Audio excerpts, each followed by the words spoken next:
Urdu voice کے ناظرین، میں ہوں شہزیب۔ آپ تمام دیکھنے اور سننے والوں کو السلام علیکم۔ ناظرین، جیسا کہ آپ جانتے ہیں کہ حضرت محمد صلی اللہ علیہ وسلم اللہ تعالیٰ کے آخری نبی ہیں، جن پر آخری کتاب قرآن مجید نازل ہوئی۔ قرآن مجید تمام دنیا میں بسنے والے انسانوں کے لیے ہدایت کا ذریعہ ہے۔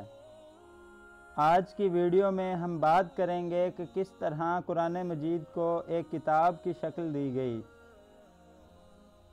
ویڈیو میں آگے بڑھنے سے قبل آپ سب سے گزارش ہے کہ ہمارے اردو وائس کے اس منفرد چینل کو سبسکرائب کریں اور ساتھ موجود گھنٹی کے بٹن کو دبا دیں تاکہ ہماری ہر نئے آنے والی ویڈیو آپ تک بآسانی پہنچ سکے۔ رسول اکرم صلی اللہ علیہ وسلم کے وصال کے وقت پورا قرآن مجید تحریری شکل میں موجود تھا، لیکن اس کے اجزاء منتشر تھے۔ آیات اور سورتوں کی ترتیب آپ صلی اللہ علیہ وسلم نے حکم الہی کے تحت خود بتا دی تھی۔ حضور علیہ الصلوۃ والسلام نے بعض صحابہ کو کتابت وحی پر مامور کر رکھا تھا۔ انہیں کاتبین وحی کہتے ہیں۔ کاتبین وحی کی کل تعداد بعض کے نزدیک 26 اور بعض کے نزدیک 42 ہے۔ سب سے پہلے کاتب وحی حضرت شرجیل بن حسنہ کندی تھے، جو بعد میں اسلام میں سب سے پہلے قاضی بھی بنے۔ اہل مدینہ میں سب سے پہلے کاتب حضرت ابی بن کعب تھے، اور قریش میں سے اولیت کا شرف حضرت عبداللہ بن ابی سراح کو حاصل ہوا۔ اس کے علاوہ کاتبین وحی میں ان اصحاب کے نام زیادہ مشہور ہیں، جن میں حضرت ابو بکر، حضرت عمر، حضرت عثمان، حضرت علی، حضرت زبیر، حضرت امیر معاویہ، حضرت زید بن ثابت اور حضرت عمرو بن عاص شامل ہیں۔ جب بھی وحی نازل ہوتی، آپ صلی اللہ علیہ وسلم کاتبین وحی کو لکھوا دیتے۔ اس زمانے میں کاغذ کمیاب اور مہنگا تھا۔ بعض صحابہ نے کاغذ پر بھی قرآن مجید کے کچھ حصے لکھے، لیکن کتابت کا زیادہ کام کھجور کی چھال، اونٹ کے شانے کی چوڑی ہڈیوں، چمڑے کے ٹکڑوں اور پتھر کی تختیوں وغیرہ پر ہوا۔ اس لیے مجلد کتابی صورت میں قرآن مجید کا کوئی نسخہ موجود نہ تھا۔ اکثر صحابہ کرام قرآن مجید کو زبانی یاد کر لیتے تھے، کیونکہ ایک تو عربوں کا حافظہ بہت تیز اور مضبوط تھا، دوسرا قرآن حکیم کا اسلوب ہی ایسا ہے کہ آسانی سے یاد ہو جائے۔ حضرت ابو بکر صدیق رضی اللہ عنہ کے خلیفہ بنتے ہی نبوت کے کچھ جھوٹے دعوے داروں اور منکرین زکوٰۃ وغیرہ کے خلاف کئی جنگیں لڑنا پڑیں۔ مسلمہ کذاب کے خلاف لڑی جانے والی جنگ یمامہ میں بہت سے صحابی شہید ہوئے، جن میں 70 حافظ قرآن بھی شامل تھے، جن کے پاس قرآن حکیم کے تحریری اجزاء بھی تھے۔ حضرت عمر فاروق رضی اللہ عنہ کو اس صورتحال سے بہت تشویش ہوئی۔ انہوں نے حضرت ابو بکر صدیق کو مشورہ دیا کہ قرآن حکیم کو جمع کرنے کا انتظام کیا جائے، کیونکہ اگر جنگوں میں اسی طرح حفاظ قرآن کریم شہید ہوتے رہے تو اندیشہ ہے کہ کہیں قرآن کریم کا کثیر حصہ کھو نہ جائے۔ حضرت ابو بکر صدیق نے پہلے تو اس تجویز سے اتفاق نہ کیا اور کہا کہ جو کام رسول اکرم صلی اللہ علیہ وسلم نے خود نہیں کیا، میں اسے کیوں کر سکتا ہوں۔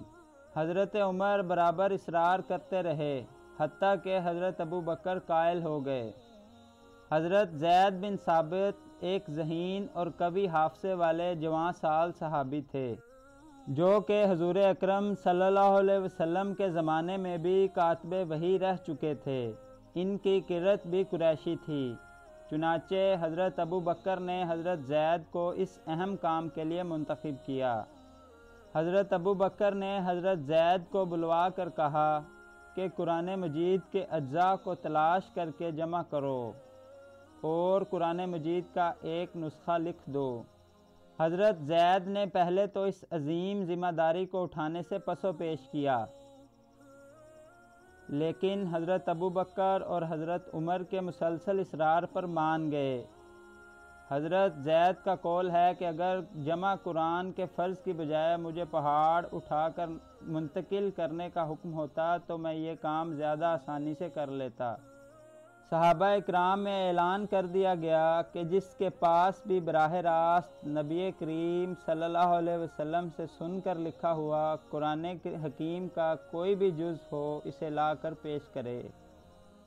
جب کوئی صحابی قرآن حکیم کا نوشتہ لاتے کم از کم 2 حافظوں کی گواہی لی جاتی کہ یہ نوشتہ خود حضور اکرم صلی اللہ علیہ وسلم سے براہ راست سن کر لکھا گیا ہے۔ حضرت زید نے بڑی محنت اور احتیاط و تحقیق سے کام لے کر پورے قرآن مجید کو کاغذ پر نقل کیا۔ تاہم قرآن حکیم کو ایک مجلد کتاب کی صورت ابھی نہ دی گئی تھی، بلکہ قرآن مجید کی یہ نقل الگ الگ صحیفوں یعنی اوراق کی شکل میں تھی، اسی لیے اسے صحف بھی کہا جاتا ہے۔ حضرت ابو بکر صدیق کے دور عہد میں قرآن حکیم کی جمع و تدوین کا یہ کام ہوا کہ اس کے منتشر اجزاء کو کاغذ پر لکھ کر محفوظ کر لیا گیا، چنانچہ اسے ایک مکمل کتاب کی شکل نہیں دی گئی تھی۔ یہ کام حضرت عثمان رضی اللہ عنہ کے عہد خلافت میں انجام پایا۔ جمع و تدوین قرآن میں حضرت عثمان رضی اللہ عنہ کا کارنامہ یہ ہے کہ آپ نے قرآن مجید کے صحیفوں یعنی اوراق کو ایک قرات پر نقل کروا کر ایک مجلد کتاب یا مصحف کی شکل دے دی۔ یہی وجہ ہے کہ قرآن کریم اپنی اصل شکل میں آج دنیا بھر میں موجود ہے۔ اسی کارنامہ کی وجہ سے حضرت عثمان کو جامع القرآن کہا جاتا ہے، یعنی لوگوں کو ایک قرات پر جمع کیا۔ اسلام کے ابتدائی دور میں عرب میں نقطے اور حرکات لگانے کا رواج نہ تھا۔ قرآن مجید پر نقطے اور اعراب لگانے کا کام 50 ہجری کے بعد اور زیادہ تر خیال ہے کہ حضرت علی کے شاگرد الاسود دولی اور پھر اس کے شاگرد یحییٰ بن یعمر کی ایجاد ہے، لیکن بعض کے مطابق یہ کام حجاج بن یوسف نے کیا۔ ناظرین، یہ تھی ہماری آج کی ویڈیو۔ اس ویڈیو کے بارے میں آپ کی جو بھی رائے ہو ہمیں کمنٹ سیکشن میں ضرور بتائیے گا۔ اگلی ویڈیو تک کے لیے خدا حافظ۔